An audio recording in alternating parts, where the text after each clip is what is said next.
မင်္ဂလာပါရှင်ခုကနှစ်သစ်ကူအချိန်ကာလလေးဖြစ်တဲ့အခါကျတော့ဒါဒီနှစ်သစ်မှာအားလုံးပဲအခက်အခဲတွေကြားနေပြီးတော့ပျော်ရွှင်ကြပါစေအေးချမ်းကြပါစေဘေးဆိုးရန်ဆိုးကပ်ဆိုးတွေကနေပြီးတော့ကင်းလွတ်နိုင်ကြပါစေနောက်ထပ်ပို့ပြီးတော့ကောင်းတဲ့အရာတွေကိုပဲတွေ့နိုင်မြင်နိုင်ကြားနိုင်ပါစေလို့ကျွန်မအရင်ဆုံးဆုတောင်းပေးပါရစေကျမကအခုကျမတို့ကဒီတကြံကာလပေါ့နော်တကြံကာလဆိုတော့ကျမတို့ရဲ့ပတ်ဝန်းကျင်မှာတကြံနဲ့ပတ်သက်တဲ့အမှတ်တရတွေအများကြီးကိုမြန်မာတွေသတိရကြတယ်တန်းတာကြတယ်အဲ့ဒီထဲမှာကျမတို့က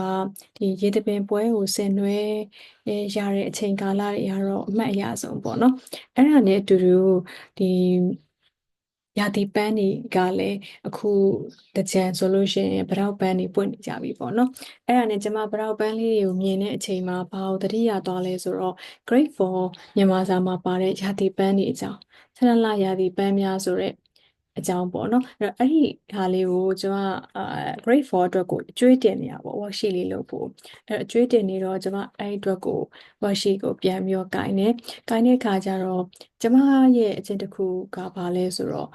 worksheet တစ်ခုလုပ်မယ်ဆိုလို့ရှိရင်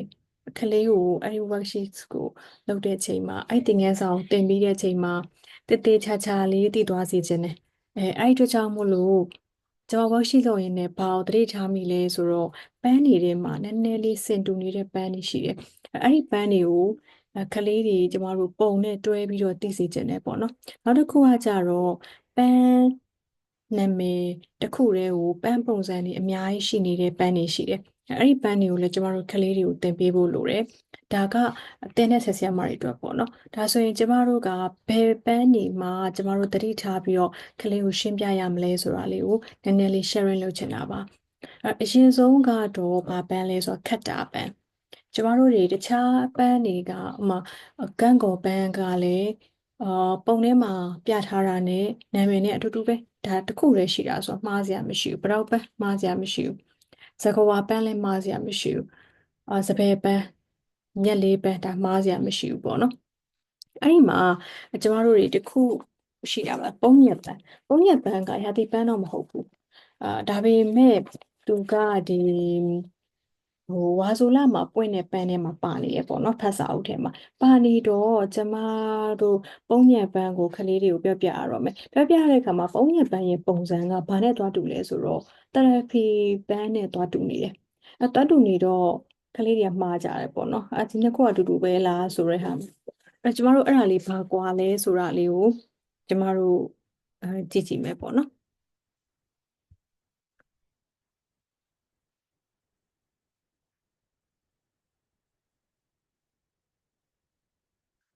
ဒါကတော့ကျမအလုပ်နေတဲ့ file ပါအာဒါကကျမအဲ့ထက်ကနေပဲပြလိုက်မယ်ဒီပုံလေးဒါလေးဆိုလို့ရှိရင်ဒါအားလုံးတွေ့တဲ့အတိုင်းပဲဒီကောင်လေးကဒါပုံညက်ပန်းပုံညက်ပန်းကသူ့ရဲ့အပွင့်ကသူကဖြူဖြူအလယ်မှာကဝတ်ဆံအဝါတွေရှိတယ်ပေါ့နော်ပြီးတော့အရွက်ရဲ့ပုံစံကိုလည်းဒါအတိတ်တလေးမြင်နိုင်တယ်အဲ့ဒါကစာအုပ်ထဲမှာကနည်းနည်းလေးတော့သေးတယ်ဒါပေမဲ့ပုံစံကမြင်သာတယ်အဲ့တော့အဆင်ပြေတယ်ပြီးတော့ therapy ဘန်းကို textbook မှာပြထားတဲ့ပုံကဘာနဲ့သွားပြီးတော့ဆင်နေတယ်လဲဆိုတော့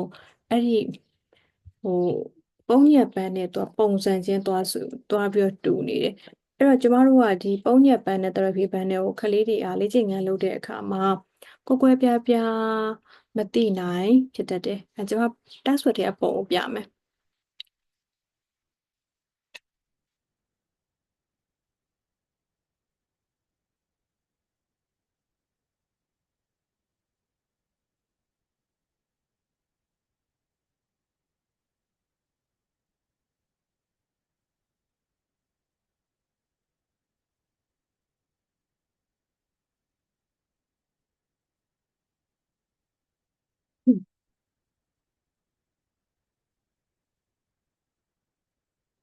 textbook ထဲမှာဒီလိုလေးသူကပြထားတယ်ဒီလိုလေးပြထားတယ်အဲ့တော့သူကတိတ်ပြီးတော့မမြင်သာနေဘူးပေါ့နော်ပုံကလည်းနည်းနည်းဝါးနေတယ်ပွင့်ပုံစံလေးပဲသွားပြီးတော့ပါနေရဆိုတော့ အရွက်ကလည်းဟိုဘက်ကပုံညက်ပန်းနဲ့သွားတူနေတယ်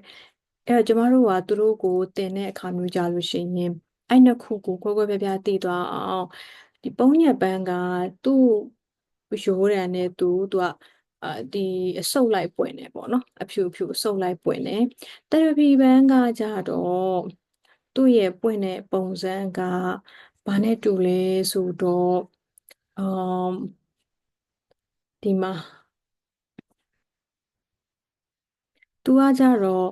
သူ့ရဲ့ရိုးတံလိုက်ကြီးပွင့်တာမျိုးမဟုတ်ဘဲနဲ့သူကဒီပင်စီပေါ့နော်ပင်စီမှာတပွင့်ချင်းကပ်ပြီးတော့ပွင့်တယ်အဲဒါလေးကိုကျမတို့ကကလေးကိုပြောပြဖို့လိုတယ်ပေါ့နော်ပြီးတော့အရောင်အဖြစ်ကြည့်မယ်ဆိုလို့ရှင်လဲသူကအဖြူမဟုတ်ဘဲနဲ့အဝါဘက်ကိုနည်းနည်းပိုသွားတယ်အဲပင်စီမှာဒီပင်စီမှာကပ်ပြီးတော့တပွင့်ချင်းပွင့်နေလို့ရှင်ရင်ဒါကသရပီပန်အလဲဝတ်ဆန်အယောင်တူတူပဲသူပန်းပွင့်ကြီးပဲအစုပ်လိုက်နဲ့ဒီတွဲလိုက်ပွင့်နေလို့ရှင်ရင်ပို့ပြီးတော့အယောင်ဖွေးနေရင်အဲ့ဒါကပုံညက်ပန်းဒီနှစ်ခုကကွဲပြားသိဖို့လိုရပေါ့နော်နောက်တစ်ခုကဘာလဲဆိုတော့ခက်တာပန်းအခက်တာပန်းလို့ကျမတို့အဲရိုက်ရှာလို့ရှိရင်ဒီ textbook ထဲမှာပြထားတဲ့ခက်တာကဒီခက်တာပေါ့နော်ဒီလိုမျိုးပန်းခက်တာပန်းခက်တာပန်းအဲ့တခုတည်းမဟုတ်ဘူးခက်တာပန်းပုံစံအများကြီးရှိတယ်ကျမတို့လေးကျွန်းဆက်ကြာလို့ခေါ်တဲ့ပန်းကလည်းကျမတို့ခက်တာပန်းပဲခက်တာပန်းကပုံစံအမျိုးစုံရှိတယ်ဒါကိုကျမတို့ကလေးတွေကိုပြထားဖို့လိုတယ်ဒီပန်းတစ်ခုတည်းကခက်တာပန်းလို့ခေါ်တာမဟုတ်ဘူးဆိုတာကိုလည်းကျမတို့ကပြောပြဖို့လိုတယ်ပေါ့နော်နောက်တစ်ခုကကြတော့ဗာလဲဆိုတော့ပေါက်ပန်းနဲ့လဲပန်းနဲ့အဲ့ဒီပေါက်ပန်းနဲ့လဲပန်းတွေကလည်းအာဒီမှာပြထားတဲ့ပုံမှာဆိုရင်တအားကိုသူသေးနေတယ်မမြင်သာနေဘူးပေါ့အဲ့ပေါက်ပန်းလို့ပြောရင်ကျမတို့ကဒီပေါက်ပန်းဆိုတာဘယ်လိုမျိုးလဲဆိုတော့အင်တာနက်မှာအလွယ်တကူလိုက်ရှာလို့ရတယ်လဲပန်းကြတော့ဘာဟိုရိုက်ရှာဆိုတော့လက်ပံပင်ကိုရိုက်ရှာရတယ်လက်ပံပွင့်ဆိုတာကျမတို့လဲပင်လို့ခေါ်တယ်ပေါ့နော်တော့အဲ့လိုမျိုးတေချာလေးပြပြထားဖို့လိုတယ်ဒီပုံလေးကဝါးနေတယ်ဝါးနေတဲ့အတွက်ကြောင့်မို့လို့ကျမတို့ကလေးကိုတေချာပုံလေးရိုက်ပြီးတော့ရှာပြဖို့လိုတယ်အဓိကထားကပေါ့နော်အဓိကဒီသင်ခန်းစာကိုသင်ပြီးတဲ့အချိန်မှာကျမတို့ကလေးကိုအဓိကသိစေချင်တဲ့အရာကဒီပန်းတွေကိုအပြင်မှာမြင်တဲ့အခါမှာဒီပန်းတွေရဲ့နာမည်လေးကိုတော့သူတို့ပြောတတ်နေရတော့မယ်ဒီမှာဆိုရင်ဒါပေါက်ပန်းပေါ့နော်ဒီဟာလေးဆိုရင်ပေါက်ပန်းဒီမှာဆိုလို့ရှိရင်ဒါလက်ပံပွင့်ပေါ့လက်ပံပွင့်ဆိုလို့ရှိရင်ဒီမှာဒီလိုမျိုးကိုသူတို့